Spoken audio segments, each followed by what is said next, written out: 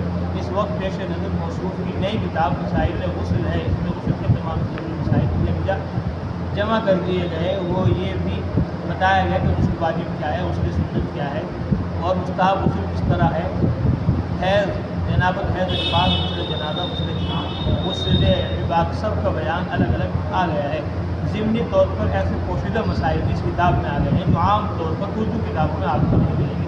اسی طرح غسل کرنے کا مشہور طریقہ کیا ہے اور حضرت صلی اللہ علیہ وسلم سے کس طرح ثابت ہے۔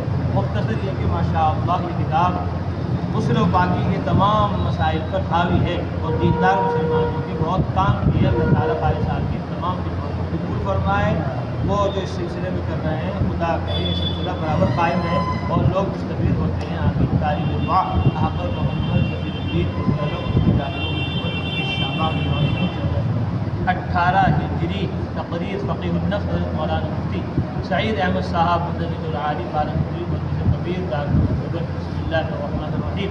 الحمدللہ وسلام علی عبادہ الذین اصطفیٰ اما بعد۔ امام الہند حضرت شاہ ولی اللہ محدث دہلوی قدس سرور نے تحصیل سعادت کا مرجع 4 خصلتوں کو بتایا ہے۔ ان میں سے ایک طہارت پاکی ہے۔ پاکی انسان کو ملائے اعلیٰ کے مشابہ بناتی ہے، جبکہ حدث اور ناپاکی سے شیطانی وسوسے سے قبول کرنے کا مادہ پیدا ہوتا ہے۔ جب طہارت اور پاکیزگی انسان پر غالب آتی ہے وہ طہارت کی حقیقت سے آگاہ اور باخبر ہو جاتا ہے اور تحصیل طہارت میں ہمتاً مصروف ہو جاتا ہے تو اس کے اندر الہامات ملائکہ کے قبول کرنے کی استعداد پیدا ہو جاتی ہے، نیز ملائکہ کو دیکھنے کی بھی صلاحیت پیدا ہو جاتی ہے۔ انسان عمدہ خواب دیکھنے لگتا ہے اور اس میں ظہور انوار کی قوت و صلاحیت پیدا ہو جاتی ہے۔ اور طہارت کا اہتمام کرنے کے لیے اس کے متعلقہ مسائل کا جاننا ضروری ہے۔ شریعت کی رہنمائی کے بغیر اور وضو و غسل کے احکام جانے بغیر آدمی صحت مکمل پاکی کا اہتمام نہیں کر سکتا۔ مجھے خوشی ہے کہ برادر مکرم جناب مولانا رفعت صاحب قاسمی استاد دارالعلوم دیوبند نے وضو و غسل کے مفصل احکام مرتب فرمائے اور وہ بڑی حد تک عقلی اور نقلی دلائل سے مدلل بھی ہے۔ موصوف ماشاءاللہ موفق ہے، متعدد کتابیں ان کے قلم سے وجود میں آ کر